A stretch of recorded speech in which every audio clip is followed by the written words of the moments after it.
now is, we were previously into theoretical metaphysics, and now we're into applied metaphysics. How do we make this real in our lives?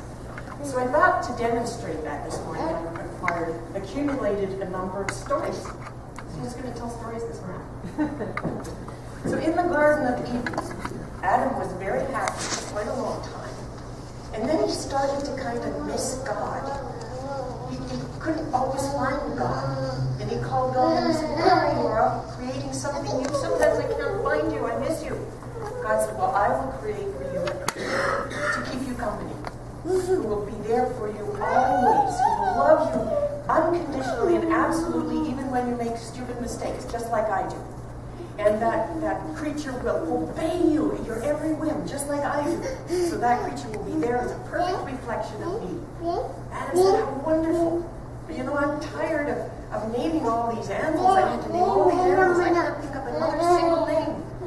And God said, "Well, since it's a reflection of me, let's have its name be a reflection of mine, and we'll call it dog." So God created a dog for Adam. And the dog loved him absolutely and followed him around and worshipped him and wagged his tail and did everything Adam said. And Adam was thrilled and God was pleased and the dog wagged his tail.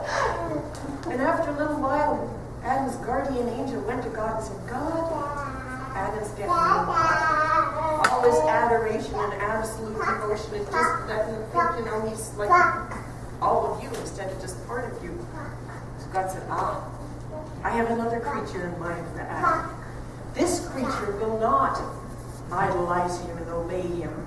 This creature, when he looks into his eyes, remind him that he is not the great Kahuna." So, of course, God created Cat. And Cat did not obey Adam. Then Adam improved. He remembered that he wasn't the one to be end all and be all. And dog wagged his tail, and God was pleased, and the cat didn't give a damn. And so the dog and cat kind of represent the two aspects of God that we talked about as God is love and law. Locked together, God is love, law. So the dog is that part of God that just loves us absolutely, regardless of the stupid things we do, and gives to us, and responds to our intention and our word and our belief. And cat is the part that represents law. Now, it's not that God doesn't give a damn. Well, God doesn't give a damn. It's not that God doesn't care, because God loves us absolutely. But God doesn't quite frankly give a damn whether we choose to view life as hard and cruel and a struggle and people are out to get us and we have to, fight to get our own. Or if we choose to view life as a joyful, welcoming place, the world is peaceful and loving and responsive to us. God doesn't mind which way we choose. Because God knows whichever way we choose, there are absolutely wonderful lessons that we're supposed to be learning with that. So in a way, God's like the cat. I don't think God has judgments about our choices. Sometimes I think I can picture God raising his eyebrows a little bit and saying, "Okay, Rael, that's what you want. That's what you're going to get." But God doesn't say no. God doesn't give a damn. So that's our first story. There was a shoe manufacturing company in England who sent their salesman to darkest Africa to assess the potential for market there. And the salesman went down there and wired back to London. "Nobody wears shoes here. There is absolutely no potential." They sent another salesman down to darkest Africa who wired back, "Nobody's got shoes here yet. Infinite potential." That's how God works. That's how God works.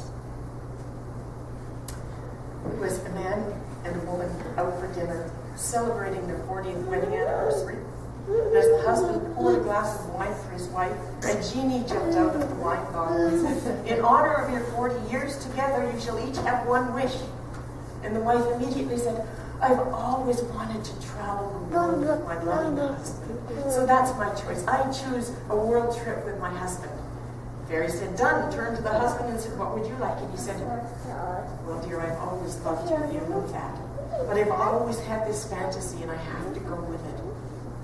I wish to have a wife that's 30 years younger than I am." And he immediately became 93. That's how remarks. Be careful what you ask. I have friends who have a business. It's a plumbing supply business. It's a family business. They've been in operation for 75 years or so. And everybody who works on the counter with customer relations wears a badge that says, business is great.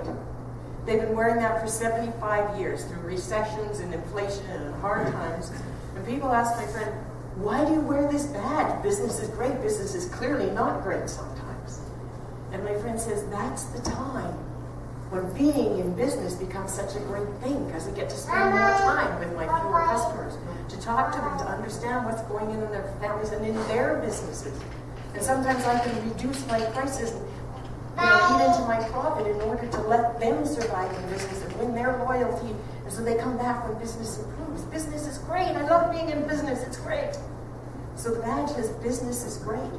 And my friend will tell you, if you ask him, that the badge came first. And it took about the first 30 years of wearing the badge saying business is great, listening to his customers, to create to a point now where it's a very flourishing business where the money is also great. That's how God works. That's God in action.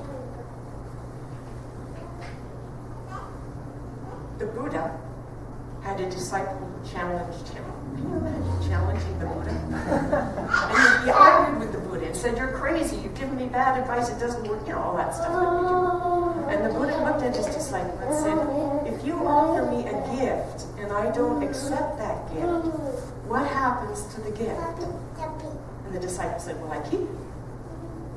And the Buddha said, I decline to accept the gift of your anger. That's how God works. Gandhi was getting on a train one day when he stubbed his toe and his sandal fell off down between the steps, down under the track, underneath the train. And it was impossible to reach it while the train was in the station. Guess what Gandhi did? He immediately took off his other sandal and dropped it down. Because he knew that when the train left, somebody would then have a pair of sandals that were valuable. That's God in action. There was a blind man waiting at an intersection to cross the road. And he waited there often, and someone always came along and offered their arm and guided him across the road. As he was standing there waiting for someone to come along, he heard a tap, tap, tap, and he felt someone slip their hand under his arm. And a voice said, would you help me across the road, please? And so the blind man led the blind man across the road. And that's how God works. Gives us the opportunity to rise above what we thought we could do when we're serving someone else. There was an old lady who looked in the mirror one day and realized she only had 3 hairs left on her head. She said, oh, I guess I'll braid them. The next day she looked in the mirror and had only 2 hairs on her head. A center part, she said, would be enough. The third day, she looked in the mirror, she had 1 hair and decided to put it in a ponytail. And the 4th day, there were no hairs left on her head. And she said, phew, don't have to worry about hairstyles no more. You know, there's beauty in whatever we have. That's the lesson for that one. A little boy was in the 3rd grade and the teacher was doing auditions for the Christmas pageant. And the mom was really concerned because this kid watched American Idol, and so you think you could dance and, just really wanted to do his thing. And the mother realized he didn't really have a lot of talent. So she was kind of concerned that he would be passed over and would feel bad and dejected. And she waited for him after school. He came bounding down the stairs and jumped in the car and said, guess what, Mom? The teacher says I can lead the clapping and cheering. There's a perfect place for all of us. We all have the talent to do what we want. Same little boy, Mom said to him one day, she was in the kitchen doing something and the phone rang in the living room. She said, you stay here and behave yourself, and whatever you do, don't shove those beans up your nose. Do I have to tell you? That's how God works. We plant the seed of an idea and it grows, almost automatically. The same little boy had outside his window a butterfly. that had been in its cocoon chrysalis. It was struggling to come out. This little tiny girl, this butterfly was struggling and struggling and struggling, and then it would, rest and then sleep and stop, and then a couple of hours later it would struggle, little boy, and the little boy felt so bad for this butterfly and his fight, this hard work just to live, to come out. And so the little boy took his little kindergarten scissors and just cut the hole a little bit bigger, and the butterfly immediately dropped out and fell to the ground. And he struggled, and he struggled, and he died. And what the little boy didn't realize is the butterfly needed that struggle to dry the fluid and stuff from its wings, and to strengthen its wings, to build the muscles, and there was the reason for that fight to emerge.